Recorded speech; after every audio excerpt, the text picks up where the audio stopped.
an RTV. Today is my day off, but I don't really have days off. I'm not in work attire, but I still had some stuff to button up. The car's finished. She's going to tune in tomorrow at Bailey Performance in Broseley, Shropshire, Telford. Broseley is not far from where we are. It's about a mile away, and that's where Bailey Performance is based.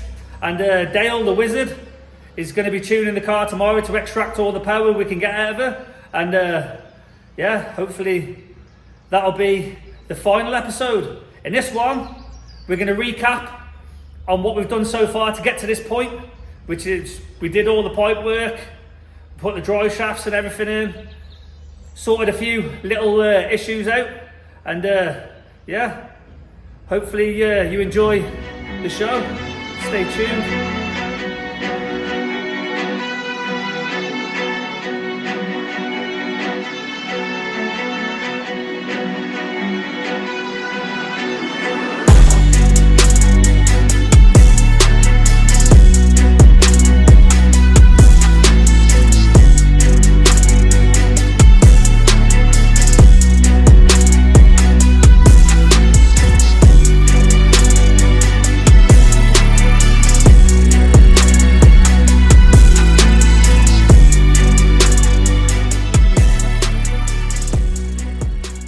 Today's another day, and we've had some issues this morning to sort out.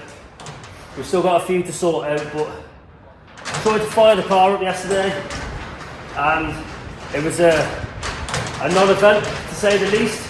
Matilda being Matilda, this car always throws its toys out the pram, and that's why she's got a name. If you wonder why I called the car Matilda in the first place, it's from an old film called Leon.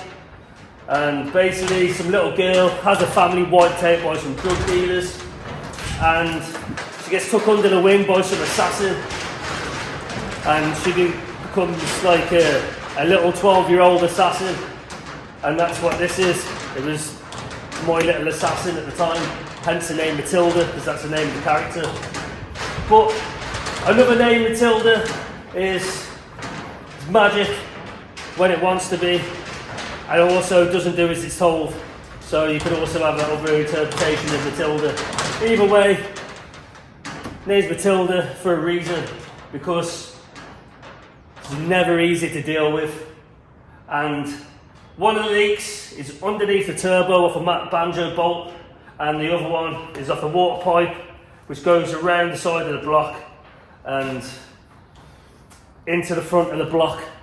So yeah, typical problems you get from this car, but at least we know what the problems are.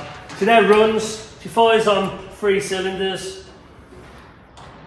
I think injector needs a clean, but she's running again now. Had to make this earth lead here. It probably stopped working because it's got the stability mount on now, so it's probably not earthing properly, so now she's got another earth. She fires up first time every time, but now it needs to sort these water leaks out.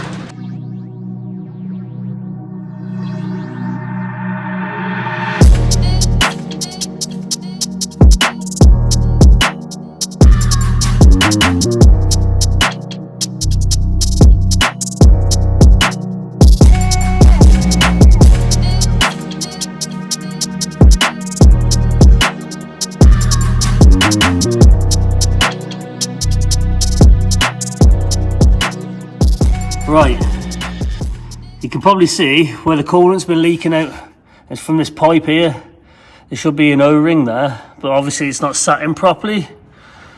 And yeah, it's all tucked behind there, behind the block breather, wrapped around the back, all the way down the side of the engine, and then down to where that sits there, what we modified. But luckily, the bit that we modified is not leaking, but this bit is, and it's a pain in the arse to get to. I'll try and get to that bolt there, that bolt there, undo that and try and knock it into position and see if that solves it, because that'll be the easiest fix. If not, it's got to come out, have a new O-ring, even though it's got a new O-ring on, and then see if that stops a leak.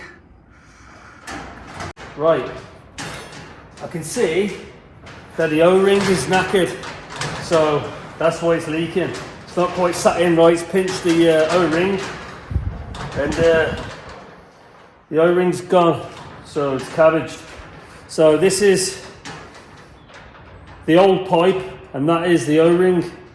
This one's knackered, so we used a new one on this pipe, but obviously it hasn't sat in quite right. So we've got to try and get the pipe out, which is easier said than done. And then hopefully if we can get it sat in right, she'll seal this time. So let's get on it.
Right, that's the O-ring that's coming off. That's the O-ring that's going in. The same diameter. Hopefully this will sort it out. But it's a pig to get in because the shit plate on the gearbox is overlaps where the tab goes, so you've got to try and get the bracket that holds it in position over the shit plate for the gearbox. Yeah, put a bit of silicone grease on. I'll lube it up a little bit.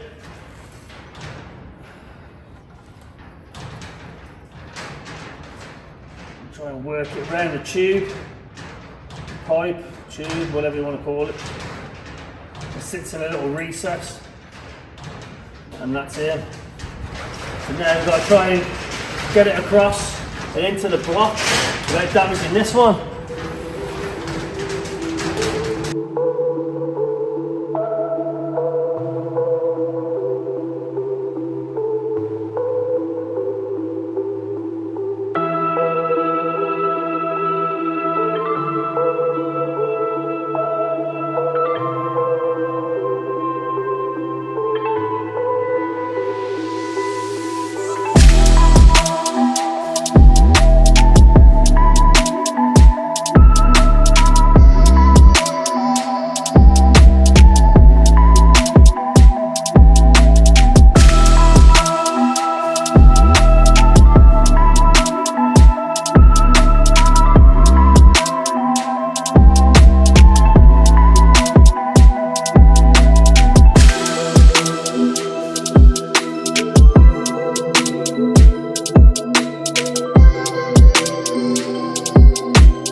Well, that's the O-ring on the pipe change. Tedious job, especially when you can't really see what you're doing down in that back edge. On the side here, there's a 8mm Allen bolt and it's hard to line up, and that holds a bracket in place. There's a 10mm down there, which is pretty tricky in its own right, but hopefully the O-ring holds up there. But we need to put the radiator in for that to find out. So it's like 1 step forward, 5 steps back, to 2 steps forward, 5 steps back. Yeah, and we've still got to get to that banjo bolt at the back. I'm not looking forward to that one. Well, I think I've stopped the ship from leaking.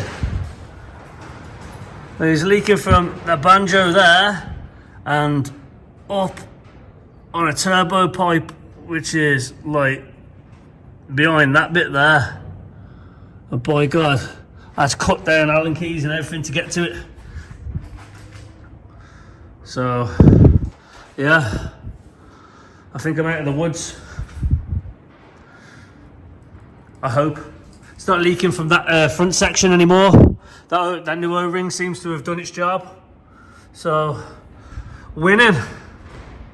Okay, so car's running, but she's not running as well as we'd like. Seems to be misfiring on cylinder 1 and cylinder 2. So what we're going to do is perform a compression check or compression test. And I'm using a Draper unit. They're about 30 quid. Great little bit of kit to add to your arsenal. If you watch then some of my other videos, you can see we used it on the VXR and on the Integra Type R. And yeah, it gives us a general idea to make sure the engine's producing the healthy numbers that we're looking for. Done a little sheet here with 1, 2, 3 and 4 for the cylinders, and we're going to mark down what readings we receive.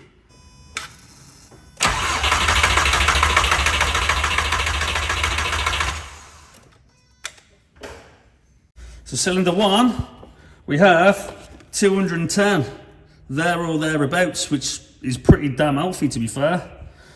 If I get you there. So onto cylinder 2.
Right, so cylinder 4 is showing 200, and I don't know what's going on with this cylinder, because it seems to have like a never-ending thread and it's always stiff, but it's not the best.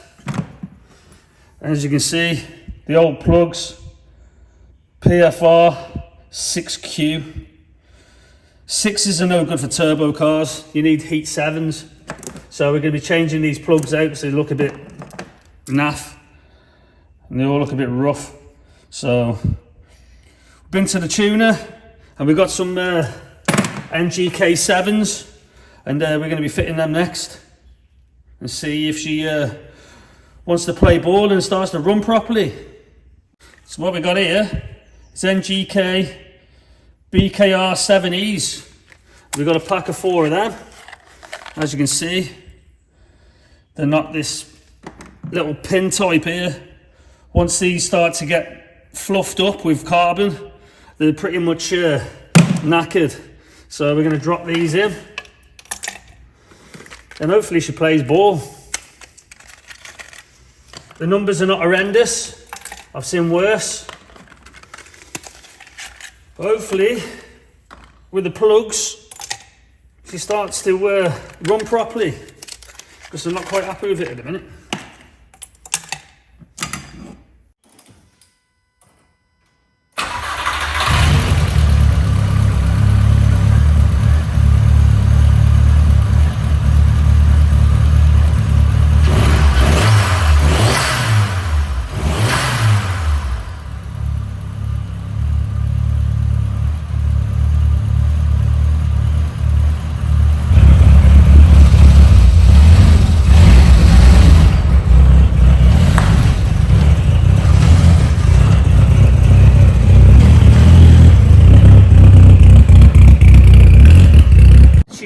off the ramp.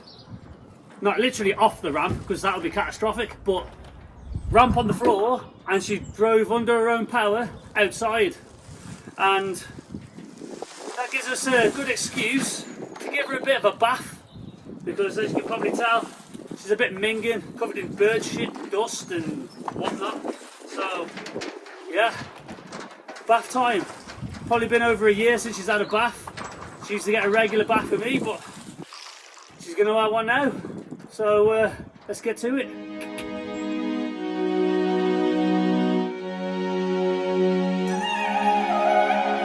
I got this feeling like it's starting now, starting now. I feel adventurous with you, and there is nothing that can hold us back, hold us back. We can do what we want to do, 'cause we got all the time in the world. For better or worse, we should stay together. So let's stay young and in love. We should focus on us forever.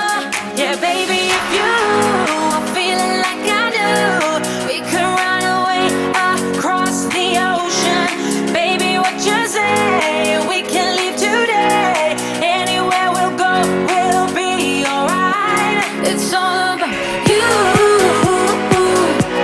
It's all about you. It's all about you. It's all about you.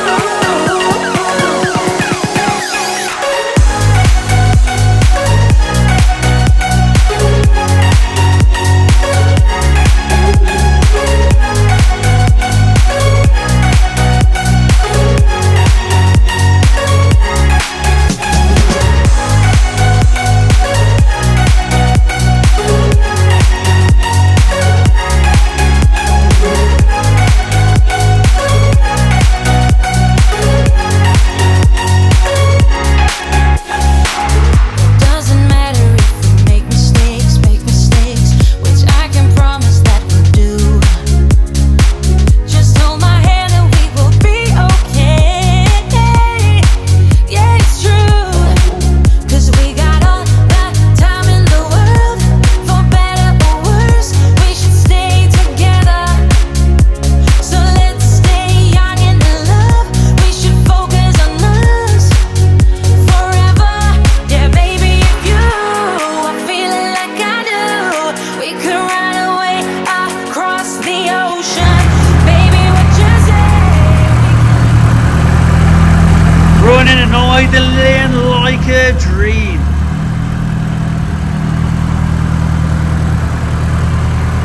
No more misfire.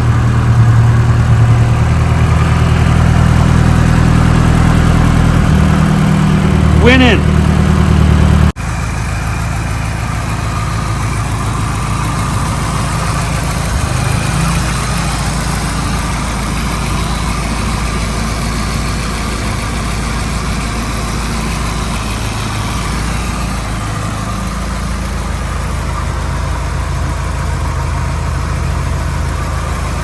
Right then folks, here's a pièce de résistance, as they say. I've had a custom set of hybrid ignition leads made up for the Clio. And what I mean by hybrid is, this is a Clio coil pack, as we know. This is a Clio lead. The end on there, that's all Clio, and that's made to go like that and sit underneath the inlet manifold. But that's not going to work for us, because this end sits a bit baggy inside the recess for the plug. So what I've done is I've had MX5 end the one side and Clio end the other to our specific sizes we wanted, and these are the little keepers to keep them all together nice. So Clio one goes on there and sits on these little pins inside the coil pack, but MX5 ones, the end's quite big, so they sit on, but you get a wandering spark, so it's never ever going to run quite right. So Mr. Retro Leads, Anthony over there, is custom made us some coil pack leads, so let's get to fitting.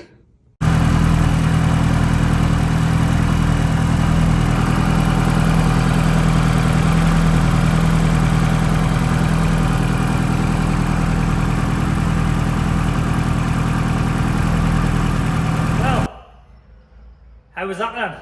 We hope you've enjoyed the episode and the journey so far.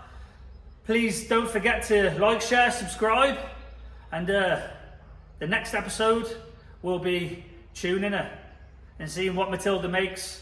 So any guesses, put it in the comment section, and good luck, and we'll see you on the next one.